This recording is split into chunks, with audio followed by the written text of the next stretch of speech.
Hello twelfth class, welcome back on Saya commerce classes. So twelfth class, मैं आपके सामने फिर हाजिर हूँ बिजनेस स्टडी की एक और न्यू क्लास के साथ। हम डिस्कस कर रहे थे फाइनेंशियल मार्केट को। ये है हमारी फाइनेंशियल मार्केट की लास्ट क्लास। उम्मीद करती हूँ कि आपने अभी तक जितनी भी क्लास आई हैं फटाफट से देख ली होंगी। अगर आपने अभी तक नहीं देखी हैं तो फटाफट से प्लेलिस्ट में जाके देख लें। स्टूडेंट, मैंने पहले ही बताया था आपको कि जो स्टॉक एक्सचेंज है या शेयर मार्केट है, स्टॉक एक्सचेंज, शेयर मार्केट, ये बहुत ही इंपॉर्टेंट टॉपिक है आपका। वैसे तो पूरा ही चैप्टर इंपॉर्टेंट है, लेकिन जहां से अगर बात की जाए क्वेश्चन की तो क्वेश्चन आने की संभावना यहीं से रहती है, स्टॉक एक्सचेंज या सेबी से, security and exchange board of India. आपको ये वेरी वेरी इंपॉर्टेंट मार्क करके चलना है पूरा चैप्टर में से, दोनों के दोनों।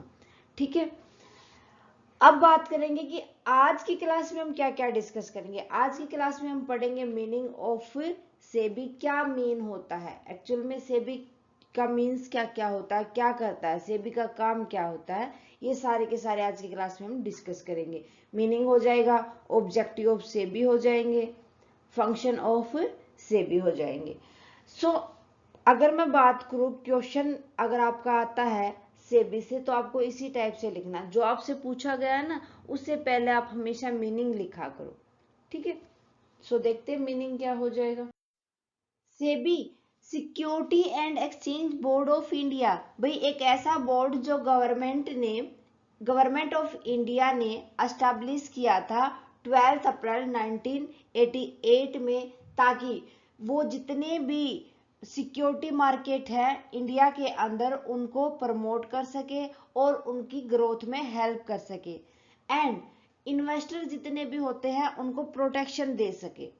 ठीक है, मतलब जो गवर्नमेंट ऑफ इंडिया ने जितनी भी लॉन्ग टर्म सिक्योरिटीज थी, कौन सी लॉन्ग टर्म सिक्योरिटीज, और जो शॉर्ट टर्म सिक्योरिटीज होती है उनको तो गवर्नमेंट ऑफ इंडिया ही हैंडल करती है, उनके लिए rule regulation government of India ही बनाती है।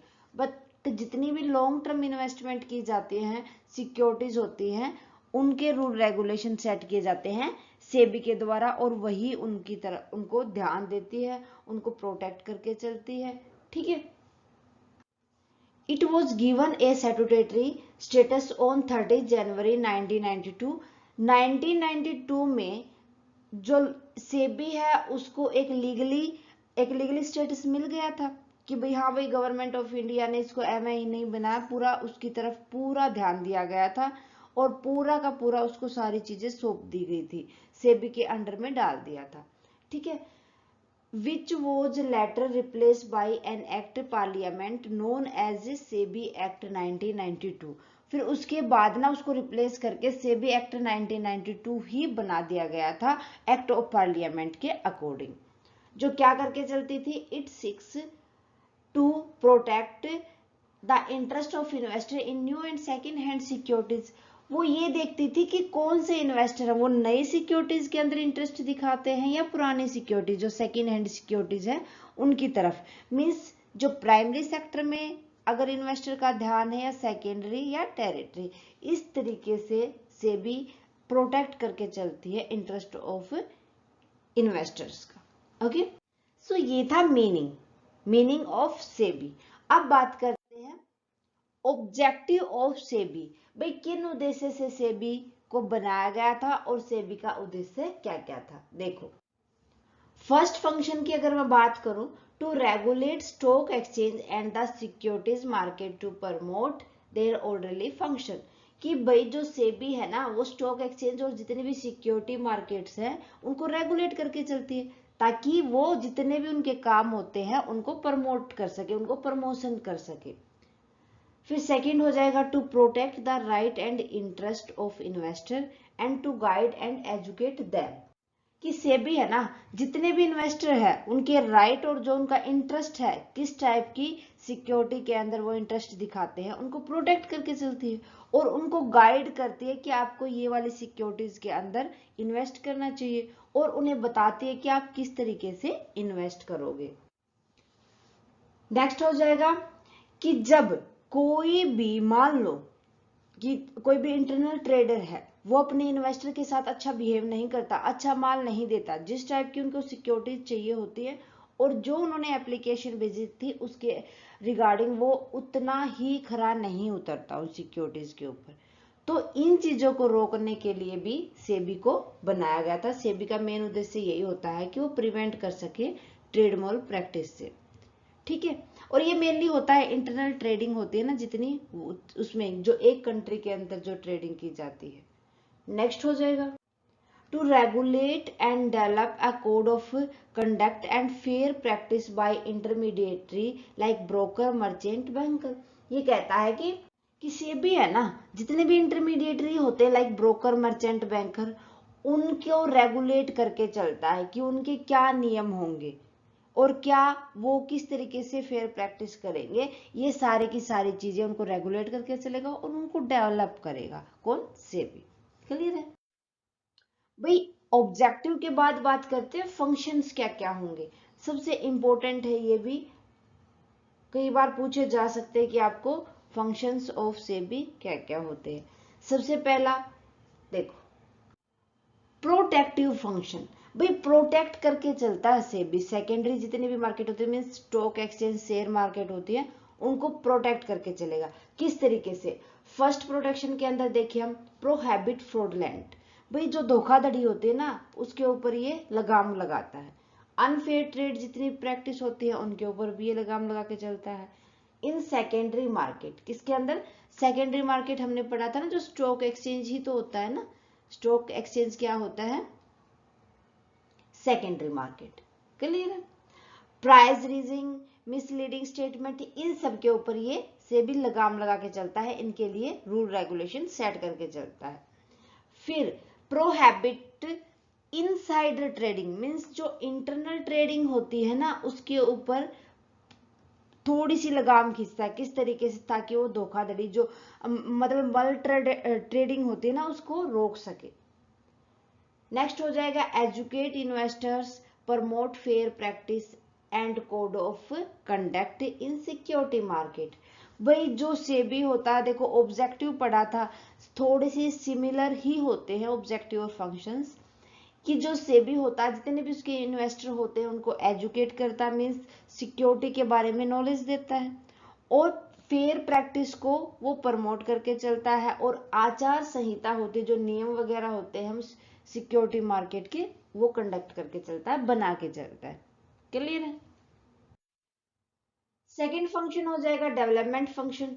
डेवलपमेंट फंक्शन के अंदर आ जाएगा कि किस तरीके से सिक्योरिटी मार्केट को आगे बढ़ाया जाएगा, ठीक है। Promote trading of intermediaries of the security market, कि प्रमोट ट्रेडिंग का मतलब क्या होगा, जो ब्रोकर वगैरह होते हैं, जो मर्चेंट वगैरह होते हैं सिक्योरिटी मार्केट्स के, उनको ट्रेनिंग दी जाती है, उनकी ट्रेनिंग को प्रमोट किया जाता है, ताकि वो जो, क्योंकि वो तो इंटरमीडिएट होते हैं और जो वो सिक्योरिटीज का एक्सचेंज करवाएंगे उसकी पूरी नॉलेज वो भी तो तभी प्रोवाइड करेंगे ना जब उनको खुद को ट्रेनिंग होगी, ठीक है। नेक्स्ट हो जाएगा promotion of fair practice code of conduct of all SROs. अब ये क्या होता है, मीन्स जितनी भी सेल्फ रेगुलेटरी ऑर्गेनाइजेशन होती है, क्या होती है इसकी full form, self regulatory organisations होती है, उनके कंडक्ट करके चलेगा, और जो उनकी जो फेयर प्रैक्टिस होती है उसको प्रमोट करके चलता है, ठीक है। एक पॉइंट रह गया था हमारा सेकंड, इन्वेस्टर एजुकेशन, कि भाई जो इन्वेस्टर होते हैं जो सिक्योरिटीज को खरीदना चाहते हैं, उसके अंदर पैसा लगाना चाहते हैं, उनको एजुकेशन देता है, उसको नॉलेज देता है उन सिक्योरिटी मार्केट की, कौन, सेबी, ताकि वो डेवलप कर सके ना। डेवलपमेंट तो तभी होगा जब उनको फुल नॉलेज होगी।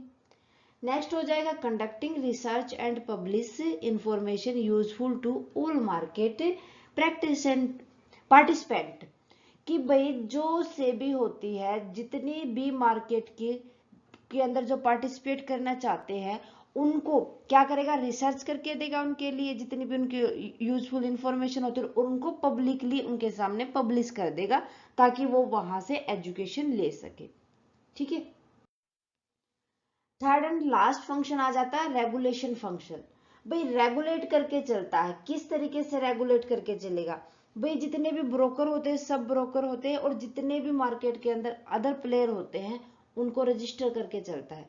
भाई उनका रजिस्ट्रेशन होना बहुत ही जरूरी है, अदरवाइज तो स्पेकुलेशन हो जाएगा वहां पर ज्यादा, क्योंकि सट्टेबाजी चलेगी फिर, है ना, कम में खरीदेंगे ज्यादा में बेचेंगे। तो अगर उनका कोई भी ब्रोकर नहीं बन सकता स्टॉक मार्केट के अंदर, सेबी उसके लिए एक रूल सेट करके चलती कि उन सभी का रजिस्ट्रेशन होगा तभी वो ब्रोकर बन पाएंगे, अदरवाइज नहीं। नेक्स्ट हो जाएगा registration of collective investment scheme and mutual fund. भाई जितनी भी कलेक्टिव इन्वेस्टमेंट स्कीम्स होती है, म्यूचुअल फंड होता है, उनके लिए भी रजिस्ट्रेशन करवाना इंपॉर्टेंट होता है। Then next, regulation of stock banker and profile portfolio exchange and merchant banker, कि भी जितने भी स्टॉक बैंकर होते हैं, पोर्टफोलियो एक्सचेंज होते हैं या मर्चेंट बैंकर होते हैं, उनको के लिए भी अलग से रूल रेगुलेशन सेट करके चलता है सेबी, ताकि देखो मेन मकसद यही होता है कि फ्रॉड से बचा जा सके। ठीक है, तो स्टूडेंट ये था हमारा फाइनेंशियल मार्केट का लास्ट टॉपिक सेबी। उम्मीद करती हूँ कि आपको अच्छे से समझ आया होगा। एक बार और अच्छे से रिवाइज कर लेना, क्योंकि ये वाली क्लास और लास्ट वाली क्लास आपको बहुत ही अच्छे से तैयार करनी है, क्योंकि ये बहुत इंपॉर्टेंट क्वेश्चन है, आपके यहाँ से निकल के आएगा ही आएगा। ठीक है, सो स्टूडेंट आज के लिए बस इतना ही, मिलते हैं नेक्स्ट क्लास में नेक्स्ट चैप्टर के साथ। क्लास कैसी लगी आप हमें कमेंट करके बताएं, अच्छी लगे तो प्लीज लाइक और अदर स्टूडेंट के साथ ज्यादा से ज्यादा शेयर करें। किसी भी क्लास में किसी भी टॉपिक में कोई भी डाउट है वो भी कमेंट करके बताएं। अगर आपने अभी तक साया कॉमर्स क्लासेस को सब्सक्राइब नहीं किया है तो फटाफट से सब्सक्राइब कर लें और बेल आइकन को दबा लें, ताकि ऑल नोटिफिकेशन आपको मिलती रहे। Thank you very much student, bye bye and take care.